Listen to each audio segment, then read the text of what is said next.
Hello student, welcome to science guide. আজকে আমরা কিছু এন্ট্রপি সংক্রান্ত কিছু প্রবলেম নিয়ে আলোচনা করব। যে এন্ট্রপি সংক্রান্ত যে কয়েকটি প্রবলেম আনা হয়েছে, এই প্রবলেমগুলি আজ আলোচনা করব।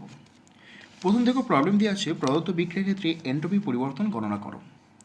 তাহলে এখানে যে বিক্রিয়া দেওয়া হয়েছে, ওয়াটার লিকুইড থেকে গ্যাস হয়েছে, দেওয়া আছে ভ্যাপোরেশন এনথালপি 40.8 কিলোজুল পার মোল আর টেম্পারেচার 373 কেলভিন দেওয়া হয়েছে। তাহলে এই প্রসেসের ক্ষেত্রে এন্ট্রপি পরিবর্তন কত, আমরা কিভাবে এটাকে ক্যালকুলেশন করব?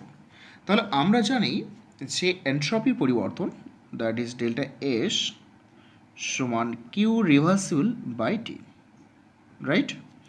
তো যেহেতু এই প্রসেসগুলো স্থির চাপে ঘটে, তাহলে কিউ রিভার্সিবল হবে ডেল্টা এইচ বাই টি। তাহলে এখানে ডেল্টা এইচ দেখো 40.8 কিলোজুল আছে, তো 40.8 এটাকে জুল করে নিলাম কিলোজুলকে, আর টেম্পারেচার 373। তাহলে এখানে 373 দিয়ে ভাগ করতে হবে, ভাগ করলে আসবে 109.38 জুল পার কেলভিন পার মোল। তাহলে এই আনসারটি আসবে। এবার আমরা 2 নম্বর প্রশ্ন চলে যাব। দ্বিতীয় প্রশ্ন হচ্ছে ইথানলে বাষ্পীভবনে এনথালপি গণনা করো।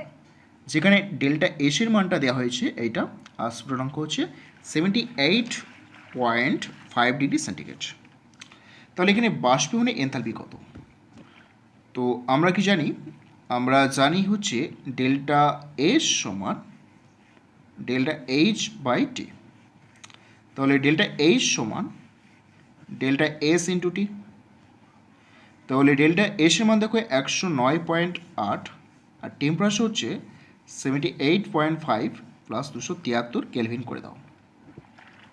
তাহলে এটা গুণ করতে হবে, রাইট? তাহলে এটাকে গুণ করতে হবে। তো আমার এটা গুণ করলে আসবে কত? তাহলে 109.8 এটাকে যোগ করলে আসবে 351.5, 351.5।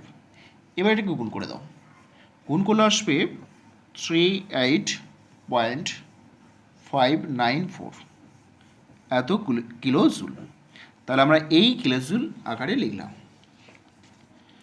তারপরে একটা প্রসেস রয়েছে, প্রদত্ত রিভার্সিবল প্রক্রিয়ায় এন্ট্রপি গণনা করো। এখানে প্রসেস দেওয়া হয়েছে এন্ট্রপি, ডেল্টা এস হচ্ছে এইটা।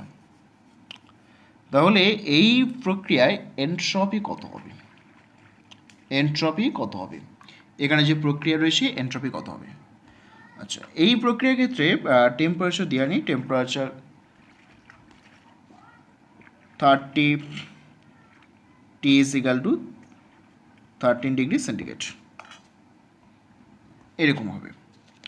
তাহলে এক্ষেত্রে আমরা এন্ট্রপি পরিবর্তন কত গণনা করতে হবে। তাহলে দেখো কীভাবে গণনা করব। এই যে প্রসেস দেওয়া আছে, তাহলে প্রসেসের ক্ষেত্রে আমরা এন্ট্রপি পরিবর্তন আমরা কীভাবে ক্যালকুলেশন করব। তাহলে দেখো এই এন্ট্রপি পরিবর্তন খুব সহজে, ডেল্টা এস সমান কিউ রিভার্সিবল বাই টি। তাহলে এই সমস্ত প্রক্রিয়া দেখো স্থির চাপ, 1 atm প্রেশার, 1 atm প্রেশার। তাহলে এখানে 2090 জুল হবে, আর টেম্পারেচার দেখো 13 প্লাস 273 যোগ করে দাও। তাহলে এটাকে ক্যালকুলেশন করো, 2090 ডিভাইডেড বাই 13 প্লাস 273। তো যোগ করলে কত আসবে? যোগ করলে আসবে 286 আসবে। তাহলে এটা ক্যালকুলেশন করলে আসবে 7.3076 এত জুল, 7.3076 এই জুল।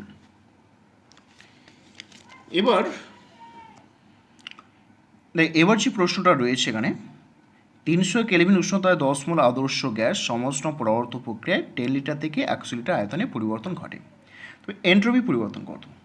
এখানে দেখো টেম্পারেচার হচ্ছে 300 কেলভিন, আর এন হচ্ছে 10 মোল, আর আয়তন হচ্ছে 10 লিটার, আর ভি2 আয়তন দিয়ে আছে 100 লিটার।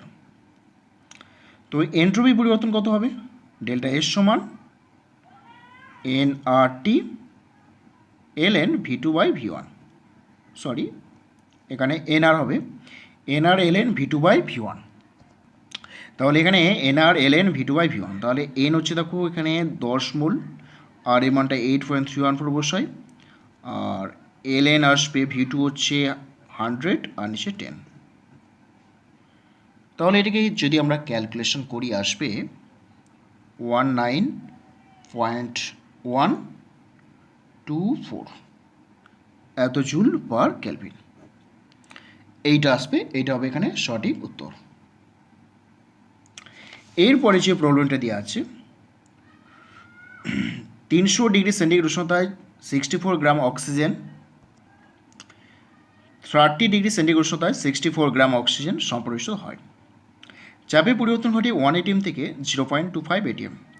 এন্ট্রপি পরিবর্তন কত? ধরে নাও গ্যাসটি আদর্শ গ্যাস, যে গ্যাসটি এখানে অক্সিজেন গ্যাস আছে সেটা আদর্শ গ্যাস হিসেবে ধরে নিতে হবে।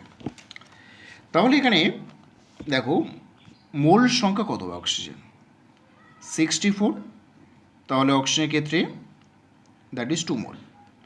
চাপে পরিবর্তন P1 সমান 1 atm থেকে, আর P2 হচ্ছে 0.25 atm, এরকম হচ্ছে চাপে পরিবর্তন হচ্ছে। তাহলে আমরা এন্ট্রপি পরিবর্তন কত জানি? ডেল্টা এইচ সমান এনআর এলএন V2/V1।